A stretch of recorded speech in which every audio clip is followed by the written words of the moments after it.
125 हे criminal procedure code प्रमाणे चालवलं जायचं. आता मी काही तुम्हाला सगळे कायदे आणि त्याचे अर्थ सांगत बसणार नाही, कारण माझ्या मते सेक्शनपेक्षा ऍक्शन महत्वाची असं मी मानतो. त्यामुळे मी तो कायदा सांगायचा आणि त्याच्यावर बोलण्यापेक्षा ऍक्शन काय करायला पाहिजे हे महत्वाचं असतं. आता तुम्ही जेव्हा हा कायदा आला त्याच्यामध्ये पहिलं पाऊल असतं ते जो तुमचा मुलगा असो मुलगी असो किंवा नागरिक आहेत त्यांचा जो छळ होतो त्यांनी साधं एक अर्ज लिहायचा असतो प्रांत अधिकाऱ्यांना. प्रांत अधिकाऱ्यांना एक साधा अर्ज करायचा असतो. त्याच्यासाठी कुठल्याही प्रकारची प्रोसिजर अशी काही नाही किंवा आयडियल असा एक फॉर्मॅट वगैरे काही नाही. ज्या नागरिकाला मानसिकरित्या किंवा शारीरिकरित्या छळ होत असेल किंवा कधी कधी काय होतं तुम्ही सकाळच्या वेळेला चहा आणून देत नाही, कारण त्या वृद्ध माणसाला सकाळी उठल्या चहाची गरज असते पण तो दिली जात नाही. मग त्याच्यासाठी तिला माझा म्हणजे 10-15 असे टोमणे ऐकायला लागतात. हा काय बसलाय आणि फुकटचं माझ्याकडचं चहा घेतो आमच्याकडे वगैरे अशा प्रकारची बोलणी बसतात. त्याच्यानंतर ती स्त्री कदाचित काही वेळेला त्यांचे जे शारीरिक गरजा आहेत त्या गरजा सुद्धा पुरवण्यासाठी त्याला वेळ लागते. त्यांना आंघोळीला किंवा आपल्या बाथरूमला जायचं असलं तरी सुद्धा ती अडून धरते. अशा प्रकारचे जे खेळ त्यांच्याकडे केले जातात. आता होतं काय की आपण ही समस्या तिसऱ्या माणसासमोर कशी व्यक्त करायची हा मोठा त्या सगळ्या लोकांच्यावर प्रश्न असतो. मला जर मी माझे छळ होते हे मी माझ्या नातेवाईकांना सांगितलं तर मला किती मानसिक त्रासाला सामोरे जावं लागेल यासाठी कोणी पुढे येत नाही. वृद्ध हे पुढे येत नाही आणि त्यामुळे ही समस्या नक्कीच गंभीरपणे होऊ लागते. आता एक महत्वाचं एक गोष्ट राहिली ती सांगायची राहिलेली आहे आपण समोर मला बोलायचं राहून गेलंय ती म्हणजे की आज तुम्ही झटपटपणे इकडे तिकडे फिरू शकता, कायद्याच्या वेळेला ऐकू शकता, पण जे वृद्ध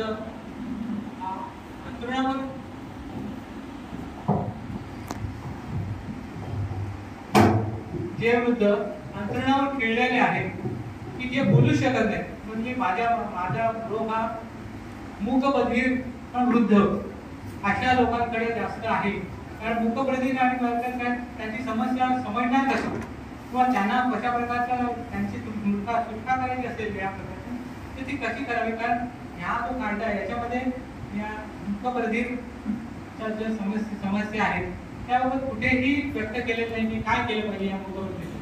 आता त्यांची जी मुलं आहेत त्यांनी स्वतःहून जर त्यांचा सांभाळ करत असतील तर गोष्ट वेगळी, परंतु मूकबधीर स्वतः मुळातच बोलू शकत नाही आणि ते सहनही करू शकत नाही. त्यांच्या समस्या फार गंभीर आहे.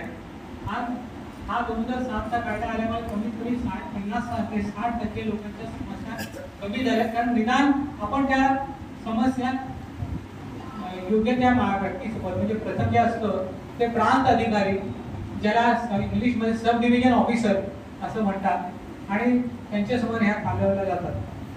आता ह्यावर आता साहेब मगाशी बोलले साहेब बसलेले आहेत त्यांना सुद्धा माहिती असेल की एखादी केस सुरू झाली तर ती किती काळ लागते. ह्याला 90 दिवसाचा पिरियड असला तरी हा 90 दिवसात ते संपत नाही. कारण असं आहे की साहेबाला माझ्यापेक्षा जास्त अनुभवी आहे की बाबा ह्या ज्या समस्या आहेत तुमच्या फक्त SDO समोर आणि त्याच्यानंतर कलेक्टर समोर ह्या ज्या आहेत त्या आठवड्यातून एकच दिवस त्यांना ते प्रांत अधिकारी देतात. त्या एक दिवस म्हणजे शुक्रवार किंवा जास्तीत जास्त शनिवार पण सेपरेट कोर्ट आला की त्या दिवशी सुट्टी असते. अशामुळे या सदस्य जेव्हा त्यांच्या समस्या घेऊन जातात तर एकाच दिवशी त्या समस्या फक्त ऐकल्या जातात आणि फक्त 5 ते 6 प्रकरणं निकालात निघण्यासाठी पुढे आणली जातात.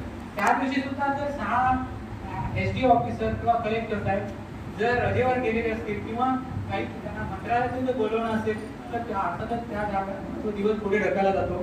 काही महिने जातात पुढे आणि अशा रीतीने काही वेळेला ह्या केसेस 1 ते 1.5 वर्षापर्यंत पण सहजपणे जातात. म्हणजे ह्याचा जो अधिकार आहे की 90 दिवसात केसेसचा निकाल लागला पाहिजे हा केवळ असलेल्या पुस्तिकेप्रमाणे नावापुरता आहे. त्याच्यातून मला तुमचे कोणत्याही अनादर करायचा किंवा तुम्हाला घाबरवून सोडायचं किंवा असं काही नाही आहे. पण ही सत्य परिस्थिती आहे. जे तुम्ही जाता आपल्या मुलाविरुद्ध किंवा कोणी जे आहे ते तुमचं सांभाळ करायचं त्यांच्यापर्यंत ह्या केसेस पूर्णपणे जात नाहीत. त्याच्यानंतर हे केसेस झाल्यानंतर समजा प्रांत अधिकाऱ्याने समजा तुमची केस तुमची म्हणजे मुलाची जी छळवणूक करणारी मुलगी आहे किंवा तो मुलगा आहे त्याच्यापर्यंत काय होतं की त्या केसेस जर त्याच्या विरुद्ध सांगितलं की त्यांना डायरेक्ट त्यांना तो निर्णय पसंतच नसतो प्रांत अधिकाऱ्यांचा, ते डायरेक्ट हायकोर्टात जातात.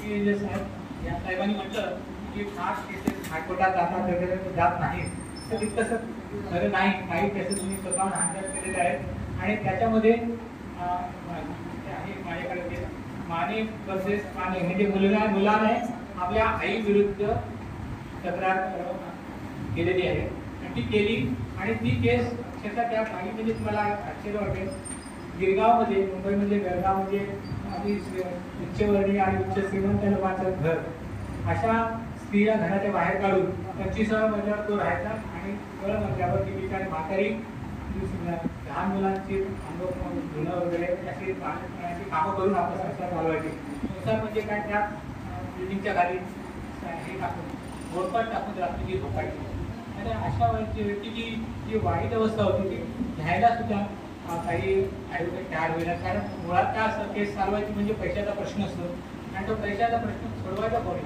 म्हणून त्यांची बाई इतकी म्हातारी होती की तिला कुठल्याही प्रकारचा पैसा देणं शक्यच नव्हतं. अशा वेळेला मी ती केस घेतली आणि त्या बाईला तो मुलगा नेहमी असा हातोडे बितोडे ते हातात मिळत नाही तो मारायचा की माझ्या नावावर हे घर करून दे आणि ते तसं मी ताबडतोब ती केस हायकोर्टात उभी केली आणि उभी केल्यानंतर मग मात्र की आजही त्याला केस महत्त्वाची केस म्हणून समजली जाते.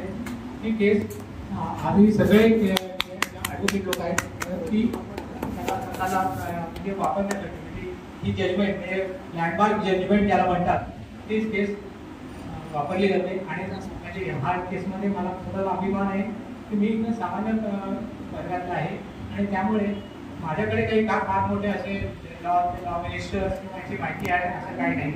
तरीसुद्धा ती केस मी जिंकून दिली आणि ती एक लँडमार्क जजमेंट म्हणून त्याचा वापर केला जातो. केस पैसा नाही. त्यानंतर आता हे दुसरं सांगायचं म्हणजे ही केस एकदाच मी हे झाली 6 नंतर मगाशी साहेब बोलले की सिव्हिल कोर्टाचा कुठलाही अधिकार नाही ह्या केसमध्ये ढवळाढवळ करायचा. ढवळाढवळ करण्याचा म्हणजे सिव्हिल कोर्टात एकदाच मी ह्या केसचा वापर केला. त्या केसचा वापर घेऊन तुम्ही जर सिव्हिल कोर्टात सांगितलं जज साहेबांना की आम्ही सिव्हिल कोर्टात ते मान्य होत नाही. कारण मुळातच स्त्री पुरुष आहेत त्यांच्यासाठी हा कायदा केलेला आहे आणि त्यामुळे सिव्हिल कोर्ट कोणत्याही प्रकारे याचा दखल देत नाही. असं असूनही साहेब नाही म्हणून ते धैर्य करतोय. जज साहेब म्हणजे आपले कलेक्टर साहेबांनी अशा पायऱ्यांना प्रांत अधिकाऱ्यांनी केसेस सरळ लिहिलेले आहे की त्यांच्या विरुद्ध आमचा केस चालू असल्यामुळे आम्ही इथे केसला निर्णय आम्हाला देता येत नाही. हा सगळ्यात चुकीचा पायंडा आहे. प्रत्येक जण म्हणतात की तुम्ही योग्य त्या न्यायालयात जाऊन त्यावर दाद मागावी. आता हे वृद्ध माणूस असतो तो आपल्या ह्या सिनियर सिटीजन केस समजून येतो परंतु त्याचा जो निर्णय आहे तो निर्णय देताना मात्र असं सांगितलं जातं किंवा की योग्य त्या न्यायालयातून तुम्ही त्याची दखल घ्यावी. आता हे सिव्हिल कोर्टात गेलं तर कुठल्या लेखा येत असेल किती काळ त्या केसला लागतो कमीत कमी 10 ते 12 वर्ष नक्कीच लागतो. आता ही काही अशा प्रकारे निर्णय देणं मग ते फार बंद म्हणजे चुकीचं वाटतं मला. मग त्याच्यासाठी मग पुन्हा हायकोर्टात यावं लागतं आणि हायकोर्टामध्ये या प्रांत अधिकाऱ्याने किंवा कलेक्टरने ज्या काही चुका केलेल्या आहेत त्या सुधारून घेण्यासाठी पुन्हा एक 6 महिने ते वर्षाचा पिरियड लागतो. हायकोर्टामध्ये ताबडतोब ती केस उभी राहत नाही आणि काळ समजून राहावं लागते. परंतु होतं काय की हा कायदा तसा आहे की शेवटी हायकोर्ट त्याच्यावर निर्णय घेतं. त्यामुळे ते दुसरी गोष्ट अशी होते की बऱ्याच काळी जर कोणी जर केस केले असेल ते लक्षात घेतले तुम्ही जिंकलेला असतात तरी सुद्धा खाली हे प्रांत अधिकारी किंवा हे खाली असं लिहित नाही की त्या खोलीचा ताबा ह्या स्त्रीला किंवा वृद्ध पुरुषाला द्यावा. हे लिहितात परंतु त्याची अंमलबजावणी जी असणे तो व्हायला पाहिजे ती होत नाही. त्याच्यामध्ये एक वाक्य असतं काही फक्त केसेस आहेत त्याच्यामध्ये पोलिसांकडे कळवलं जातं आणि मग पोलीस स्वतः ते लिहून हजर होतात. परंतु त्याच्यात जर लिहिलेलंच नसेल तर ते कलेक्टर तुम्हाला द्या काही हे त्यात सरळ सरळ सांगतात की आम्ही काम आम्ही केलं, आता तुम्ही पुढचं बघा. आता हा माणूस इतका थकलेला असतो की अशा प्रकारे पुन्हा ह्या कोडं त्या कोडं जाणं त्याला शक्य नसतं. आणि विशेष करून काही जी न्यायालय आहेत ती वरच्या 2-3-4-5 इतक्यावर सगळ्या असतात, न्यायालयात लिफ्ट नसतात. अशा वेळेला अशी वृद्ध व्यक्ती न्यायालयामध्ये तेवढे जिने चढून जाणं ते त्यांना काही शक्यच नसतं. परंतु इलाज नसतो म्हणून ते ह्या केसेसला बाहेर राहतात.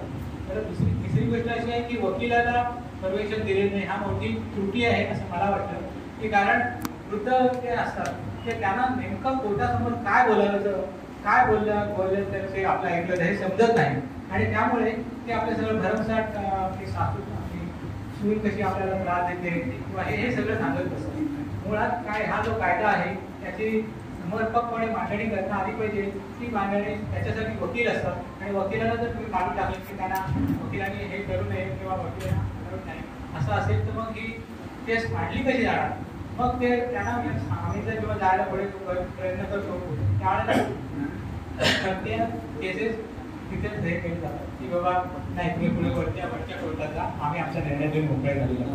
तर हे फार वेदनादायक आहे आणि त्याला इलाज नाही. कारण का आपण काय मी काय त्या कलेक्टर किंवा यांच्या पलीकडचा माणूस नाही की बाबा मी माझी बोलणं ऐकून त्यावर निर्णय द्यावा म्हणून. तर ही वाईट परिस्थिती आहे. आणि हे कलेक्टरचं काम आहे किंवा अंमलबजावणीसाठी पोलिसांना सांगून त्यांना त्यांची घरं परत मिळत द्यावी लागेल.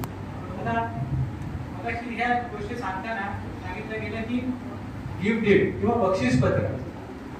आता साधारणपणे आपण काय करतो, जे वृद्ध आहेत ते साधारणपणे आपली जी प्रॉपर्टी आहे ते मृत्यूपत्राद्वारे लिहून ठेवतात.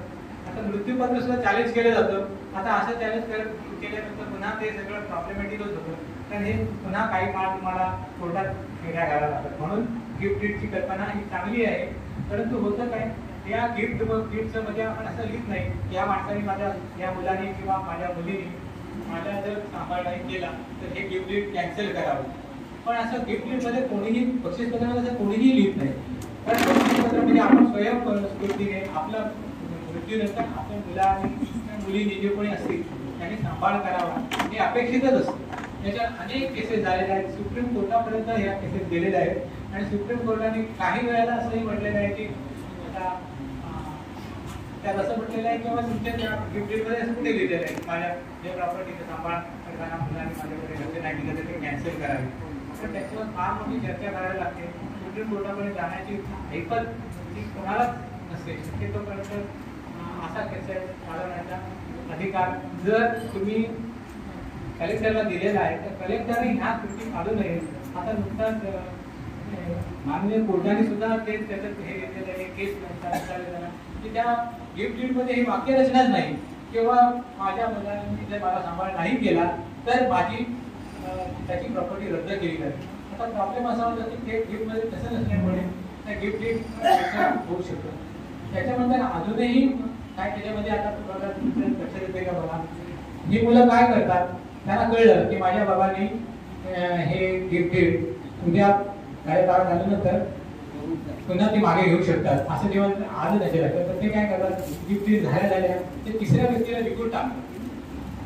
आता तिसऱ्या व्यक्तीला विकून टाकल्यानंतर आम्ही म्हणजे कायद्याच्या दृष्टीने आम्ही आमच्याकडे काही बोलत नाही. म्हणून गिफ्ट डीड जेव्हा तुम्ही कराल त्यावेळेला त्याच्यावर जरूर अंमलबजावणी घ्या की बाबा ह्या कायद्याद्वारे आम्हाला आमची प्रॉपर्टी परत मिळण्याचा अधिकार सेक्शन 23 खाली आहे. परंतु होतंय काय की जर त्या मुलाने त्याच्या नावावर करून घेतल्यानंतर 10 ते 15 दिवसाच्या आत त्यांनी प्रॉपर्टी तिसऱ्याला विकली तर तुमच्याकडे राहिलं काय, म्हणजे मग पैसा जो आहे त्या प्रॉपर्टीचा पैसा सुद्धा तुमच्या खाऊन बसतो आणि पुन्हा आई वडिलांना रस्त्यावर यायची वेळ येते. आणि ह्या प्रकारामध्ये तसे मी काही केसेस माझ्याकडे आल्या होत्या. त्याच्यातली एक केस मला सुट्ट्या सांगतो. ती अशी होती की मी मुंबईमधल्या एका प्रसिद्ध नगरामधली एक समुद्रकिनाऱ्याचा एक बंगला होता आणि त्या बंगल्यामध्ये ते कुठल्या तरी म्हणजे रडण्याचा आवाज सातत्याने यायचा. म्हणून कोणी कंप्लेंट केली. आम्ही पोलिसांच्या सोबत त्यांच्या घरी गेलो तर पाहिलं तर की त्या बंगल्यामध्ये ती बाई एकटी राहत होती आणि आतमध्ये आम्ही शिरतात तिथे 10-12 कुत्रे आमच्या अंगावर आले. तर तिच्या अंगावर जे वस्त्र होतं ते पण भिकारी सुद्धा घालणार नाही, तितक्या घाणेरड्या अवस्थेत होती. आणि तिला जवळजवळ आम्ही ती आंधळी झाली होती. तिथे आम्ही कागदपत्र हे बघितले तर 12 वर्षापासून तिचं पासबुक अपडेट झालं नव्हतं. तिला विचारलं आम्ही, कोण तुम्ही? मला आम्हाला विचारलं की तुम्ही कोण? म्हटलं नाही काही, आम्ही फक्त मदतीला आलो. म्हणजे काय गरज नाही मला, इतके वर्ष मी माझी एकटी काढलेली आहे, आता गरज नाही. म्हटलं मुलगा कुठे असतो? मुलगा अमेरिकेला असतो. आणि समोरची बिल्डिंग होती, ती बिल्डिंग माझ्या स्वतःच्या नावात 25 वर्षे निवाल. ती बिल्डिंगचा जो मालक आहे त्याने मला एका रात्री उचललं, गाडीत घातलं, रजिस्ट्रारसमोर उभे केलं आणि माझी सही घेऊन मोकळा झाला. आता अशा प्रकारचे गुन्हे जेव्हा होतात त्याला आपल्या पोलीस हाताला कुठेही त्याच्यामध्ये सहानुभूती दिसते मला वाटत नाही. कारण असं जर असं तर अशा प्रकारच्या केसेस उद्भवल्या नसतात. तिसरी एक गोष्ट आमच्यामध्ये अशी आली की एक मुलगा ते चाळीमध्ये घर होतं, मुलाने बाहेरून कुलूप लावलं आणि गावाला निघून गेला. तर त्या आजूबाजूच्या चाळीतल्या म्हणजे लोकांनी विचारलं, बघितलं की त्या खोलीतून कसा तरी पडण्याचा आवाज येतोय. आम्ही जेव्हा गेलो तेव्हा आतमध्ये असं लक्षात आलं की त्या बाई तो माणूस होता तो पाणी पाणी करून म्हणत होता. आम्ही दरवाजे उघडलं तर त्या माणसाने सांगितलं की बाबा हे मला मुलाने मला बाहेर कुलूप लावून तुम्ही गेलेलं आहे. तर मग मी म्हटलं मला त्यांची मोबाईल नंबर द्या, त्याचा मोबाईल नंबर दिला. आपण मला म्हणायला लागला, साहेब तुम्ही आजच्या दिवसापर्यंत आलेला आहात, उद्या काय झालं मला त्याला पोलीस म्हणून घेऊन गेले तर माझा मुलगा आहे, तुम्हाला पुन्हा कधी भेटणार नाही किंवा तो मुलगा आम्हाला घराच्या बाहेरच काढायचा. तुम्ही काही फक्त काळापूर्वी येतात आणि तुमचे पुढचे तुम्ही बघता ती केस, परंतु त्यानंतर होणाऱ्या ज्या परिस्थिती आहे त्यांना आम्हाला सांभाळावं लागतं. तुम्ही एक दिवसापूर्वी आहे माझं आयुष्यभराचं पाणी खाणं पिणं सगळं बंद होईल. तर अशा जेव्हा केसेस होतात तेव्हा खूप मनाला यातना होतात आणि त्यामुळे ह्या ज्या आहेत ठिकाणच्या समस्या खूप तणावपूर्ण आहेत.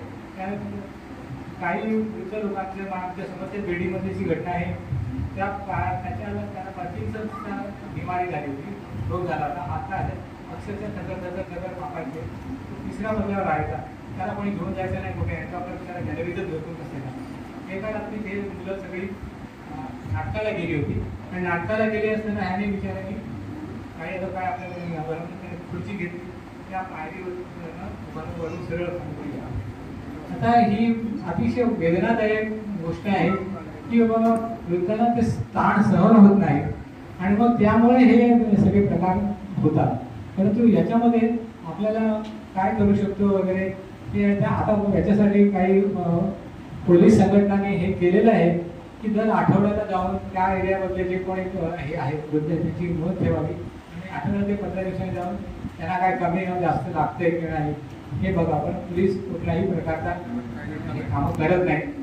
उलट पक्षी जेव्हा तो मुलगी किंवा तो स्त्री किंवा पोलिसांकडे जातात त्याला त्या पोलिसांना पोलिसांमध्ये की आम्हाला तुमच्या घरचे काम सांगत आम्हाला काही त्याच्यात वेळ नाही. इतक्या म्हणजे शेवटच्या टोकाच्या भूमिका त्या सरकारी यंत्रणेकडनं होत असताना अशा प्रकारची कायद्याची अंमलबजावणी करायला हा दुरापास्त होतो. त्यातूनही जर तुम्ही पाठपुरावा केलात म्हणजे वकिलाचा मिळाला तर आम्ही काय होतं की आम्ही या केसेसना हजर राहू शकत नाही.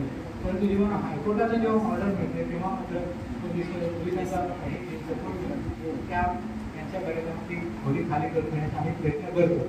अशा काही केसेस आहेत त्याच्यामध्ये त्यांना आम्ही जागा त्यांच्या मिळवून दिलेल्या आहेत. आता याच्यानंतर पहिले जसं म्हणतो की सब डिव्हिजन ऑफिसरकडे झाली की मग बरेच काम त्या प्रांताकडून कलेक्टरकडे जावं. आता कलेक्टरकडे म्हणजे तो कोण जसं मला साहेबांनी सांगितले कलेक्टर हा एक ऑप्शन हा फक्त त्याच्यासाठी वृद्ध स्त्री पुरुषांसाठी त्याच्यासाठी त्यांना हायकोर्टात जावं लागतं. मुलगा काय असतो पहिल्या पैशाने आदरडात असतो आणि त्यामुळे काय होतं तो मुलगा सहजपणे हायकोर्टाची फी किंवा अशी पैसे टाकून त्याच्यावर स्टे घेऊन बसतो. आता ते स्टे उठवायचा म्हटल्यानंतर दुसरा जर त्याने वकील करायला हायकोर्टला बाकीच्या लोअर कोर्टामध्ये जे आहे त्यामध्ये मात्र काही गरज नसते वकिलांची. हायकोर्टात ते केल्यानंतर कमीत कमी त्याचं ज्ञान असणारा वकील तिथे उभं करायला लागतो. आज तुम्हाला माहिती आहे की हायकोर्टामध्ये परिस्थिती अशी आहे की 50,000 रुपये कमीत कमी कागदपत्र करायला लागतं. आपल्या आयुष्याची जी मिळकत आहे ती सर्व मिळकत त्यांनी आपली झालेली असताना पुढे केसेस चालवणं शक्य होत नाही आणि मग ते त्या केसेसचा उपयोग होत नाही आणि मग ते केसेस पडून जातात. अशा अनेक संस्था आहेत त्या वृद्धांसाठी मदत करतात. बारकू साहेब आहेत, त्याने तुमच्या इथली संघटना अतिशय चांगल्या प्रकारे ते सांभाळत आहेत. परंतु ही तुमच्या नंदुरबारमधली ही आदर्शवत संघटना आहे. अशा फार कमी संस्था आहेत की त्या वृद्धांसाठी तळमळीने कामं करतात. पण तरीसुद्धा ही याबाबत सरकारने फार मोठ्या प्रमाणामध्ये काय म्हणते स्वतः हातात घेऊन त्यांना मदत करायला घेतलं पाहिजे आणि तेव्हाच कुठे याला खऱ्या अर्थाने या कायद्याला अर्थ राहील. तिथे जर तेव्हा मदत झाली तर ती माणसं सुखाने जीवन जगू शकतील. आज मला फक्त सांगितलंय की वृद्धांना कशा प्रकारे आपलं मानसिक कठोर आणता येईल किंवा त्यांना आनंदीपणे कसं जगता येईल. आता आनंदीपणे हा शब्द आहे तो फार वेगळ्या संदर्भात आपण वापरतो. खरोखर आपण बसलेले सर्वजण आहेत तुम्ही स्वतः इंट्रोस्पेक्टिव्हली स्वतः पाहिलं तुमच्या लक्षात येईल की आनंदीपणा हा असतो का तुमच्याकडे तर दिसत नाही. कारण का प्रत्येकजण आपल्या समस्या अंतर्गतामध्ये दाबून ठेवल्या जातात आणि त्या काही व्यक्त होते. आज तुम्ही बऱ्यापैकी तिथे आलेला आहात आणि आपला वेळ दिला पण तुम्हाला फक्त प्रॅक्टिकल ज्या अप्रोच आहे किंवा कायदे आहेत त्यानुसार सांगितलं. त्याच्यामुळे तुम्हाला याबाबतच्या काही अडचणी असतील तर मी तुम्हाला नेहमीच मदत करायला तयार आहे. आपल्या काही समस्या असतील की आपण पुढच्या क्षेत्रामध्ये तुमच्यापैकी काही हे आहे मला जे त्रास झाला किंवा काय ते बघायला किंवा त्याच्या चर्चा करायला तुमच्या क्षेत्रामध्ये मी असेल. मला इथे जे तुम्ही हे दिलं त्याबद्दल मी आभारी आहे. पुन्हा कधी या नंदुरबारमध्ये यायला मिळालं तर मला आनंदच वाटेल. म्हणून मी एवढंच म्हटलं की जेव्हा सांगितलं तर मला आखरी बार और एक बार नंदुरबार फिर एक बार असं